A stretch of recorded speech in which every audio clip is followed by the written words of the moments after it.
Hello everybody and welcome back to my channel, and today I'm doing a reaction video to Cinemassacre, Avgn, Angry Video Game Nerd, episode 210.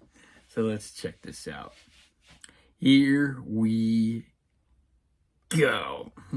Back in the day, it was all about Nintendo power. You get that shit in the mail, and it was like, hot damn. It was this issue right here. It was the first spring of the 90s, and this is when I first heard of the game. But I'm not talking about that one on the cover. We're going deeper into those pages, further into the ass crack of gaming history. And there it was. A Boy and His Blob, having already been released in '89. Really? I didn't know if this game had anything to do with the 50s monster movie, The Blob, but one thing was clear, it had a lot to do with jelly beans. I never forgot this page, seeing all those different colors. I didn't process what it all meant, but it definitely made me want jelly beans. Then I saw that illustration of that kid dropping jelly beans into the mouth of a white Slimer-looking blob dude with his mouth gaping like yum, yum, yum, yum. What the hell was this game about? The designer and programmer was David Crane, who worked at Atari and became one of the co-founders of Activision. He made graphics for Kaboom, but he was best known for Pitfall and Pitfall 2, The Lost Caverns, which was loosely remade on the NES as Super Pitfall. I already talked about that one. Super Shitfall. And I very briefly touched upon Boy and His Blob in my wishlist episode, part 2. But this game is such a bizarre curiosity piece. It's unique, puzzling, and equally fascinating. So I think it might be worth playing through the whole game. Or not. That's a different version of the Nintendo game system I've never seen before. Oh no. Not Indiana Jones. Why did it have to be Indiana Jones? The title font, the music, it's a full-fledged indie spoof. Oh no. So the game starts up, and if you were a kid when this came out, you didn't have half a clue what you were supposed to be doing. I rented it from the video store, and while I might have been too impatient to always read the manuals, keep in mind, it was the video store. They never came with the manuals because someone always rented it and never returned the manual. Yeah, I mean, it begs the question, who are all these people going around snatching NES manuals? Exactly. Do they still have them? Bring them back! Yeah, you can cleanse yourself of your sins. Walk into the site of the old video store, whether it's a laundromat, a bar, or nail salon. Just walk in there, put that manual on the floor, and walk out. A new person. So you just had to mess around. You select jelly beans from your inventory, you throw them to White Slimer, and what happens? He transforms. The honey flavor turns him into a hummingbird. Apple turns him into a jack, Applejack. Vanilla is umbrella. Cinnamon is blowtorch. Blowtorch? Like the blowtorch in Home Alone, the movie. Like cinema. Not cinnamon, cinema, man. I get it. Okay, admittedly, this is a lot of fun. You'll probably kill 30 minutes just trying out all the jelly beans in different places to see what happens and how this little guy interacts with the environment. So the Blob character, official name Blobbert, is from outer space and must have been partially inspired by the Blob, or better yet, the Stuff. Yeah, remember the Stuff? But actually, I heard that David Crane said in interviews that the inspiration was a Hanna-Barbera cartoon called The Herculoids, specifically the characters Gloop and Gleep. But it also draws a very strong connection to a certain 80s movie where a young kid becomes friends with an alien visitor who also eats candy. You know what movie I'm talking about. Mac and Me. Blobbert may not seem totally original, but the idea of an AI-controlled character following you around was trailblazing. At the time, this was state-of-the-art, futuristic, mind-blowing shit. It's like I'm playing the game with a friend, but there is no friend. Just the way here. There's nobody else here besides me. The second controller isn't even plugged in. What's going on, man? Whether or not Blobbert is a very good AI-controlled character is a whole other question. If you think about it, the entire game is an escort mission. Instead of being free to move around as you please, you have to keep stopping and waiting for him to catch up. Come on, man, move your slow ass. Well, there is one way to make him catch up. You drop the ketchup-flavored jelly bean. Ketchup. I get Ketchup. Oh, what do they come up with next? Uh-oh. So, what's the goal here? Well, Blobbert comes from the planet Blobolonia, which is ruled by an evil emperor who forces everyone to eat only junk food. Blobbert needs the boys' help to defeat the emperor. The only way to defeat him is with healthy food, more specifically vitamins. Where do you get the vitamins? The vitamin store. But you need money. How do you get the money? By exploring underground caverns, looking for treasure chests and diamonds. Wow, how did all this stuff get here? Did a bunch of pirates hide it all? In this area which became a populated city? Whoever built the subway tunnels and sewers never noticed there's a shit ton of treasures? The diamonds alone are as big as the kid. If you found just one of those, then you found the largest cut diamond in the world. And not just one, a whole bunch of them.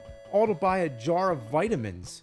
Imagine walking into a CVS. You grab the vitamins from the counter, you bring it to the cashier. That'll be $10.99, okay? And then, BAM! You just slam that fucking treasure chest on the counter. There's one gold coin just spinning around as the cashier awkwardly stares. That makes So, perfect as sense. you're running around searching for these treasures, you'll notice there's a surprising lack of enemies. I mean, this is an NES game after all. Shouldn't there be a million things trying to kill you? That's true. It's screen after screen of nothing. The truth is, this game could have used more time to finish developing. The story goes that David Crane had only 6 weeks to finish it. Wow. Well, I think this game took way too much inspiration from E.T.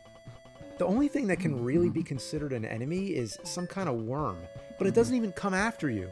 If you go near it, it's your fault.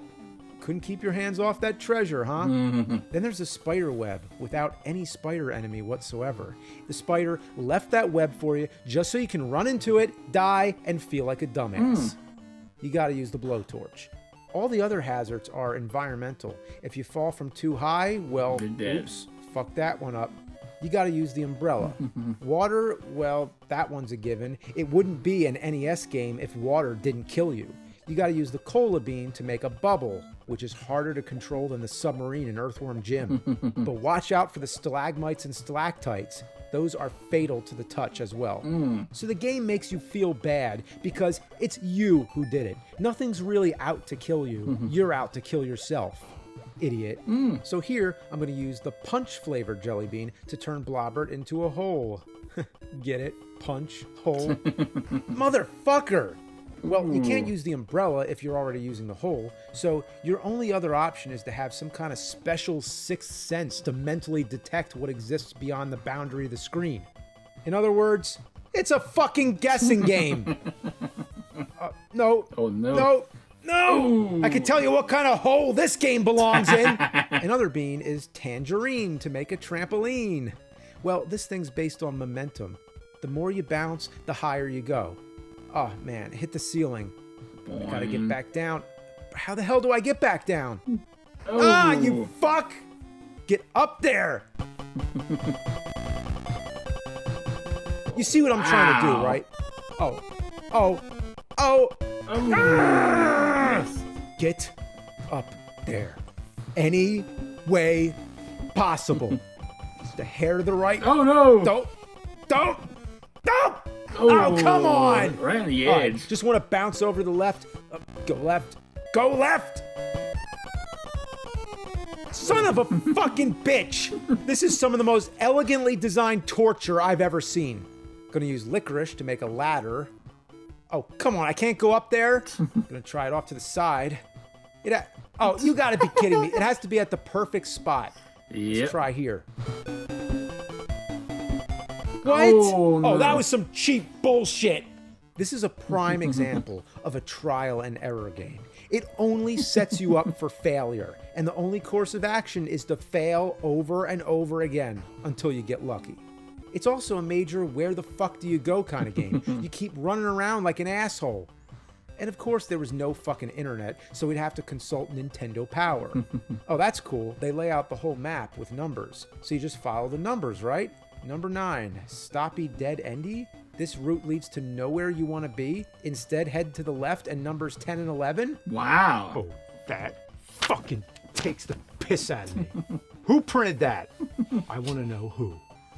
But nothing compares to this treasure at the very bottom. It's heavily guarded by stalagmites. You have to be joking. Just try to go near it. Just fucking try. And that's it. You're done. I've approached it from every conceivable angle, and I've determined that you cannot get this treasure unless you die. I guess that counts, right? Nope. You're dead, but you got the treasure. That's some pirate shit right there. Yep. But here's the thing. You don't need to get all the treasures. You just need enough. So fuck the underground, go back to the streets, go to the vitamin store, and cash those treasures in. Now you got vitamins, and you're ready to head to the planet Blobolonia to take out the Emperor. Use the root beer bean to make a rocket. Then launch yourself off. Okay, now let me ask a question. This boy dies when he touches water, but he can breathe in fucking space? Yep. Now we're on Blobolonia, and remember when I said there wasn't enough enemies or things trying to kill you? Well, fuck myself. God damn, is there enough shit in the way now? Maybe. Just maybe. First, it's the dancing marshmallows. They just go up and down, but then they start doing these funky patterns. Kind of like the jellyfish in Jaws. They keep getting crazier and crazier. Ooh. Next, you come to these cherry bombs. Don't even worry about the pattern because they'll just blow up and kill you anyway. Wow. Even if you try to outrun them, just hold right without stopping, they will still kill you. Might as well put down the controller and rethink your life. Even if you're not on the same screen, they can still kill you. There is a trick. Use the coconut bean to make a coconut bowling ball. Throw it off screen and wait for it. Wait for it. Fuck! Oh, so close. You can throw that coconut, wait all day, but as soon as you decide to go after it, death is waiting. It's a very specific kind of throw in a certain place with a running start. You know you got it when the screen changes to follow it. Wow, that's one hell of a throw. By doing this, you clear all the enemies. But how would you know to do that? The answer is get the power. Nintendo power. Next, it's a cornfield. Cornfield? Yeah, great. Now you're being attacked by popcorn. Popcorn? All we need now is corn in the band. Then you're inside some candy factory. It's like Willy Wonka's factory, but even more evil. 2 naughty, nasty little children gone. 3 good, sweet little children left. There's marshmallows falling off conveyor belts, teeth, and poop piles. Luckily, you got those vitamins. Use the orange bean to unleash the Vita Blaster. Good thing we have that. Now it's like every other NES game where you just run to the right and blast everything. Yeah, shoot that shit, literally. The coconut trick still holds up, but you gotta find the right spot. All right, here we go.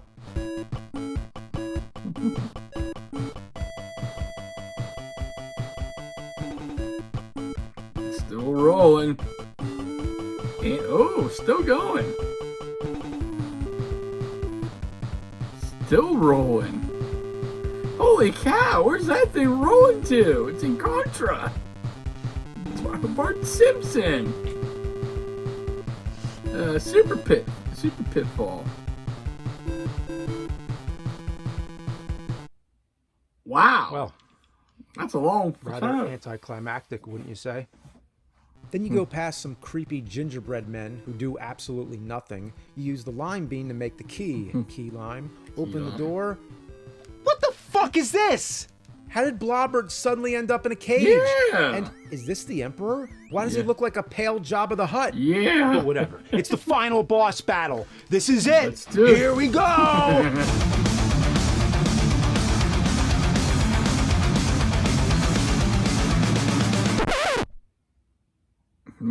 What happened? What was that? And the evil king is defeated with his own hidden supply of vitamins, and all of Blobolonia salutes their savior?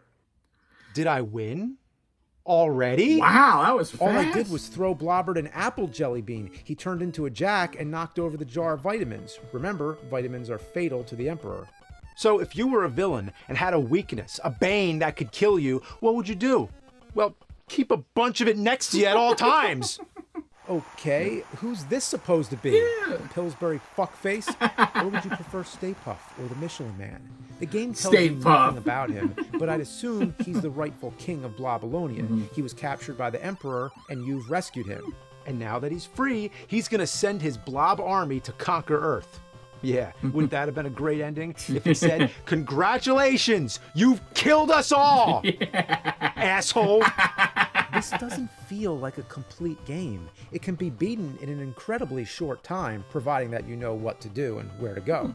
Just to point out how short this game really is, every screen of the entire game is shown in only 4 pages of Nintendo Power. Wow. If they had more time, it would have been great to see more levels. The concept is very original with a lot of potential.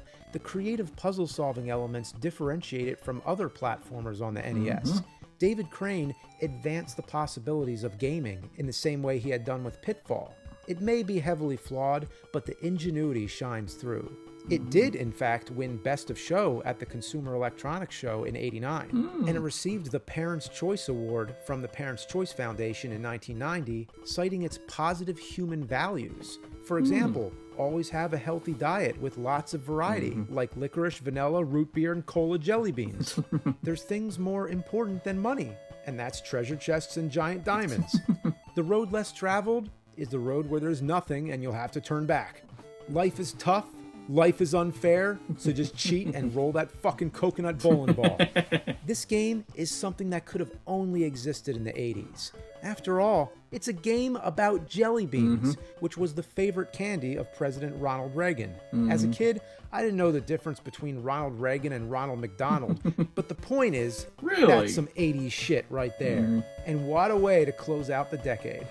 To some, it may just be another obscure NES game, but to others, it's remembered with great fondness. Its legacy continues, and whether they're conscious influences or not, I'm reminded of Blobbert when I see Adult Swim cartoons like the character Squishface in C-Lab 2021, or Meatwad in Aqua Teen Hunger Force with his transforming capabilities.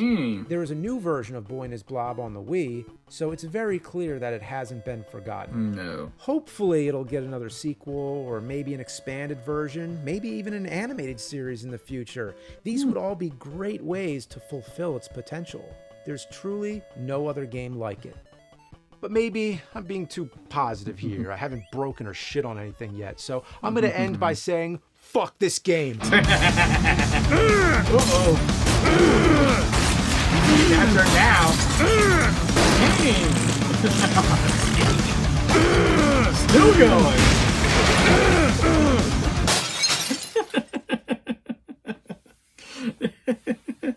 Yeah, there is a potential to be making a second version of that game too. I never played that one or the Wii version or any other ones like that, but it has potential. It's like puzzle solving. Mostly it's focused on puzzle solving. You know, feed the blob with the jelly beans and stuff. It was very entertaining. I really enjoyed it. 210 for this one. I can't wait to see the next one when he does. When he beats Dr.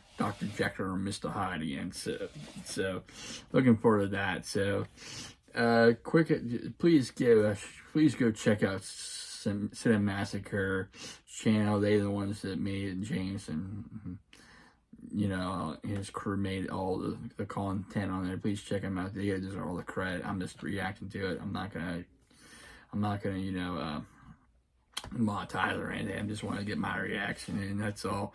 Enjoy all his content. I'll post a link to his subscription box below, and you can check him out and subscribe. Also, please subscribe to my channel. I really appreciate it. I thank all my subscribers for subscribing, liking, commenting, sharing, and viewing. Without you, I won't be doing these. So thank you, everybody.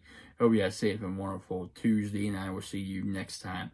Take care, stay safe, stay humble, and be a blessing.